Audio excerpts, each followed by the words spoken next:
एक जानी के पति देव गौना करा के लिया के घर में बैठा दे बाटे अपने विदेश कमाए जाता रे और रोकल चाहतारी रोको तारी कह तारी गौना भाव में कह तारी अरे गौना करवला रे पिया घरे बैठवला गौना करवला रे पिया घरे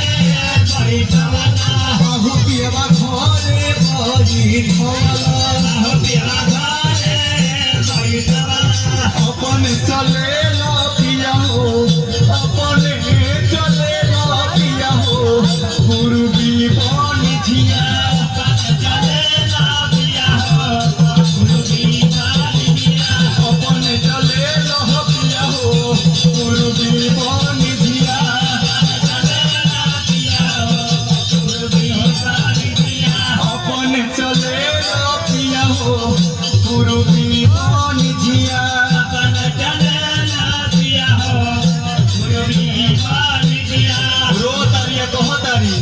अरे के करा से हो सभी ये पिया के करा संगे बोलबी के करा से हो पिया के करा से बोला आहो पिया के करा से बोलबी आहो पिया के करा से बोला आहो पिया के करा से बोलबी आहो पिया के करा से बोला के करा से को राजा हो के करा से को बिसैया हो दिलावा के बतिया से को दिलावा के बतिया के करा से को बिसैया हो दिलावा के बतिया से को के करा से को बिसैया हो दिलावा के बतिया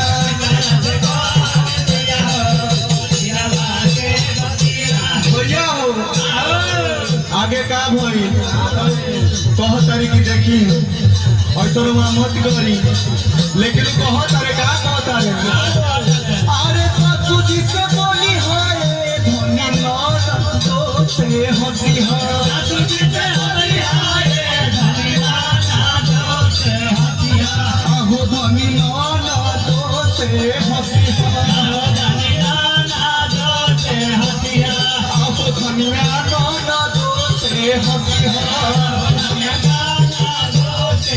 अरे देवरा से करी हो धनी हो देवरा से करी हो धनी हो दिलवा के बतिया से करी हो धनी हो दिलवा के बतिया देवरा से करी हो धनी हो दिलवा के बतिया से करी हो धनी हो दिलवा के बतिया देवरा से करी हो धनी हो दिलवा के बतिया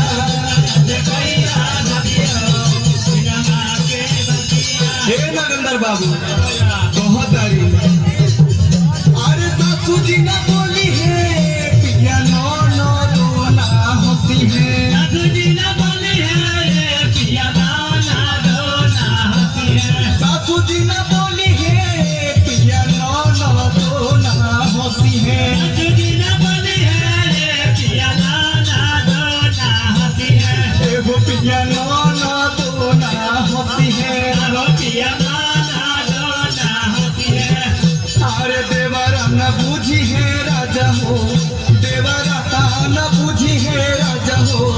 दिलावा हटे बतिया न बूझी है राजा हो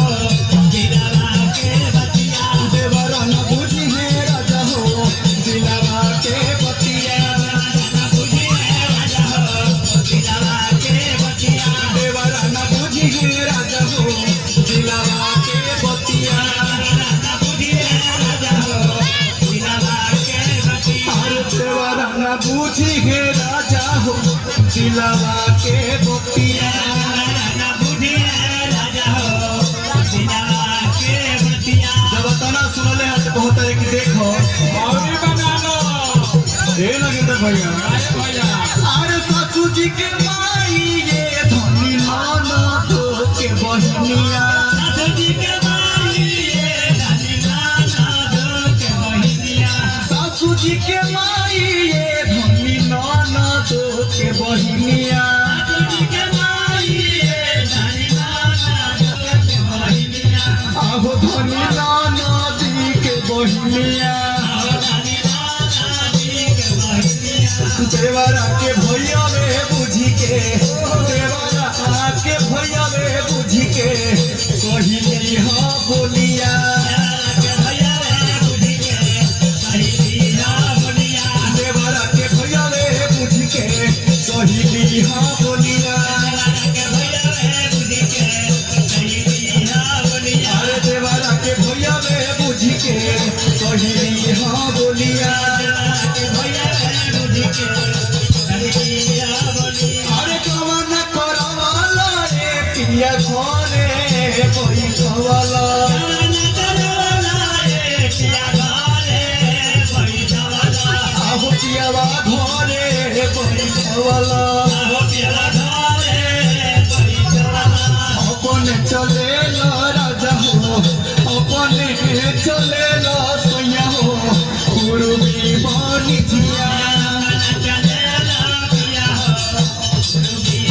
अपने चले सैया हो गुरुवी बनी जिया अपने चले राजा हो गुरुवी बनी जिया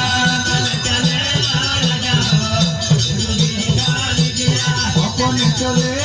सैया हो गुरुवी बनी जिया अपने चले राजा गुरुवी बनी जिया